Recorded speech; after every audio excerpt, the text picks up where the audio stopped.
Filterless ಮತ್ತು bold ಸ್ಟೇಟ್ಮೆಂಟ್ಗಳ ಮೂಲಕವೇ ರಾಜ್ಯ ರಾಜಕೀಯದಲ್ಲಿ ಕಿಚ್ಚು ಹಚ್ಚಿದ್ದ ಸಚಿವ ಕೆಎನ್ ರಾಜಣ್ಣರ ತಲೆದಂಡವಾಗಿದೆ. ನೋಡ್ತಾ ಇರಿ, ರಾಜ್ಯ ರಾಜಕೀಯದಲ್ಲಿ ಅದು ಕೂಡ ಕಾಂಗ್ರೆಸ್ನಲ್ಲಿ ಸೆಪ್ಟೆಂಬರ್ ಕ್ರಾಂತಿ ಫಿಕ್ಸ್ ಅಂದಿದ್ದವರು ಈಗ ತಾವೇ ತಮ್ಮ ಸಚಿವ ಸ್ಥಾನಕ್ಕೆ ರಾಜೀನಾಮೆ ಕೊಟ್ಟಿದ್ದಾರೆ. ಸದ್ದು ಗದ್ದಲವಿಲ್ಲದೆ ಸಣ್ಣದೊಂದು ಸುಳಿವು ಇಲ್ಲದೆ ರಾಜಣ್ಣರ ರಾಜೀನಾಮೆ ಘೋಷಣೆ ಹಿಂದೆ ರಾಹುಲ್ ಗಾಂಧಿ ಅವರ ನೆರಳಿದೆ.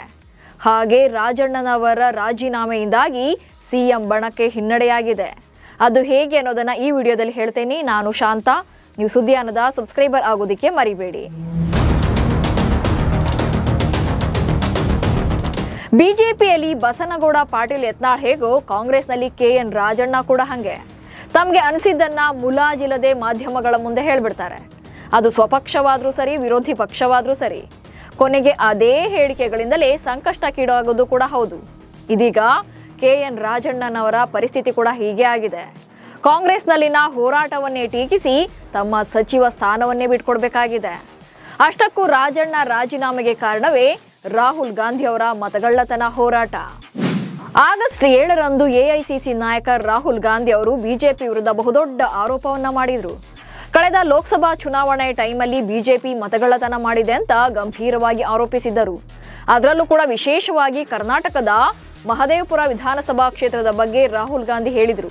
ಇದೇ ವಿಚಾರವನ್ನ ಇಟ್ಕೊಂಡು ಕಾಂಗ್ರೆಸ್ ರಾಹುಲ್ ಗಾಂಧಿ ಅವರ ನಾಯಕತ್ವದಲ್ಲಿ ದೇಶಾದ್ಯಂತ ದೊಡ್ಡ ಮಟ್ಟದಲ್ಲಿ ಹೋರಾಟವನ್ನು ನಡೆಸೋಕೆ ಪ್ಲಾನ್ ಮಾಡಿತ್ತು. ಶುಕ್ರವಾರ ಬೆಂಗಳೂರಿನಲ್ಲಿ ರಾಹುಲ್ ಅವರ ನಾಯಕತ್ವದಲ್ಲಿ ಹೋರಾಟ ಕೂಡ ನಡೆದಿತ್ತು. CM Siddaramaiah, DCM DK Shivakumar ಸೇರಿದಂತೆ ಹಿರಿಯ ನಾಯಕರು ಕೂಡ ಭಾಗಿಯಾಗಿದ್ದರು. ಆದರೆ ರಾಹುಲ್ ಗಾಂಧಿ ಆರೋಪದ ಬಗ್ಗೆ ತುಮಕೂರಿನಲ್ಲಿ ಮಾತನಾಡಿದಂತ ಕೆಎನ್ ರಾಜಣ್ಣ ಕಾಂಗ್ರೆಸ್ ವಿರುದ್ಧವೇ ಹೇಳಿಕೆ ಕೊಟ್ಬಿಟ್ಟಿದ್ರು. ಲೋಕಸಭಾ ಚುನಾವಣೆ ವೇಳೆ ರಾಜ್ಯದಲ್ಲಿ ನಮ್ಮ ಸರ್ಕಾರವೇ ಅಧಿಕಾರದಲ್ಲಿತ್ತು, ನಮಗೆ ಅವಮಾನ ಆಗಬೇಕು ಅಂದಿದ್ರು. ಇದರಿಂದ ಕಾಂಗ್ರೆಸ್ ನಾಯಕರು ತೀವ್ರ ಮುಜುಗರಕ್ಕೀಡಾಗಿದ್ರು. ವೋಟರ್ ಐಡಿ ವಿಷಯದಲ್ಲಿ ವಿವಾದಾತ್ಮಕವಾಗಿ ಹೇಳಿಕೆ ನೀಡಿ ಕಾಂಗ್ರೆಸ್ ಪಕ್ಷದ ಶಿಸ್ತು ಉಲ್ಲಂಘನೆ ಮಾಡಿದ ಆರೋಪದಲ್ಲಿ ಸಹಕಾರ ಸಚಿವ ಕೆಎನ್ ರಾಜಣ್ಣ ವಿರುದ್ಧ ಕಾಂಗ್ರೆಸ್ ಪಕ್ಷದ ಮುಖಂಡರು ಹಾಗೆ ಕಾರ್ಯಕರ್ತರು ತೀವ್ರ ಆಕ್ರೋಶ ವ್ಯಕ್ತಪಡಿಸಿದರು. ಇದರ ಬೆನ್ನಲ್ಲೇ ಅಧಿವೇಶನದ ಮೊದಲ ದಿನವೇ ಕೆಎನ್ ರಾಜಣ್ಣ ರಾಜೀನಾಮೆ ಸಲ್ಲಿಕೆ ಮಾಡಿದ್ದಾರೆ.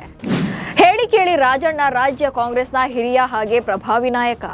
ಅದೆಲ್ಲಕ್ಕಿಂತ ಹೆಚ್ಚಾಗಿ ಸಿಎಂ ಸಿದ್ದರಾಮಯ್ಯನವರಿಗೆ ಅತ್ಯಾಪ್ತ. ಸಿಎಂ ಕುರ್ಚಿ ವಿಚಾರ ಮುನ್ನೆಲೆಗೆ ಬಂದಾಗಲೆಲ್ಲ ಸಿದ್ದರಾಮಯ್ಯನವರೇ 5 ವರ್ಷ ಸಿಎಂ ಆಗಿರ್ತಾರೆ ಅಂತ ಬ್ಯಾಟ್ ಬೀಸ್ತಾನೆ ಬಂದಿದ್ರು. ಆದ್ರೀಗ ಮತಗಳ್ಳತನ ಆರೋಪದ ವಿರುದ್ಧ ಮಾತನಾಡಿ ಕುರ್ಚಿಯನ್ನೇ ಕಳ್ಕೊಂಡಿದ್ದಾರೆ. ಮೊದಲನೇ ದಿನದ ಸದನದಲ್ಲೂ ಕೂಡ ರಾಜೀನಾಮೆ ವಿಚಾರ ಸದ್ದು ಮಾಡಿತ್ತು. ಮತ್ತೊಂದು ಕಡೆ ರಾಜಣ್ಣರ ರಾಜೀನಾಮೆ ಬಿಜೆಪಿಗೆ ಅಸ್ತ್ರವಾಗಿದ್ದು, ಸತ್ಯ ಹೇಳಿದ್ರೆ ಸಚಿವ ಸ್ಥಾನ ಕಿತ್ತುಕೊಳ್ತಾರೆ ಅಂತ ವ್ಯಂಗ್ಯ ಮಾಡಿದ್ದಾರೆ. ಹಾಗೆ ಕೆಎನ್ ರಾಜಣ್ಣನವರ ರಾಜೀನಾಮೆ ಹಿಂದೆ ಡಿಕೆ ಶಿವಕುಮಾರ್ ಅವರ ಕೈವಾಡ ಇದೆ.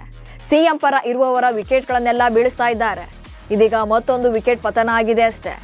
ಸಿಎಂ ಸಿದ್ದರಾಮಯ್ಯ ಪರ ಇರುವಂತ ಇನ್ನೊಬ್ಬರು ಸಚಿವರ ವಿಕೆಟ್ ಬಿದ್ದರೂ ಕೂಡ ಅವರ ಕುರ್ಚಿ ಕೂಡ ಕಳ್ಕೊಳ್ತಾರೆ ಅಂತ ವ್ಯಂಗ್ಯವಾಡಿದ್ದಾರೆ. ಒಟ್ನಲ್ಲಿ ಸೆಪ್ಟೆಂಬರ್ ಕ್ರಾಂತಿ ಕಿಡಿ ಹಚ್ಚಿದಂತ ರಾಜಣ್ಣ ಆಗಸ್ಟ್ನಲ್ಲೇ ಹಿಟ್ ವಿಕೆಟ್ ಆಗಿದ್ದಾರೆ. ಈ ರಾಜೀನಾಮೆ ಬೆಂಕಿ ರಾಜ್ಯ ರಾಜಕೀಯದಲ್ಲಿ ಬಿರುಗಾಳಿ ಎಬ್ಬಿಸೋದಂತೂ ಸತ್ಯ. ನಮಸ್ಕಾರ.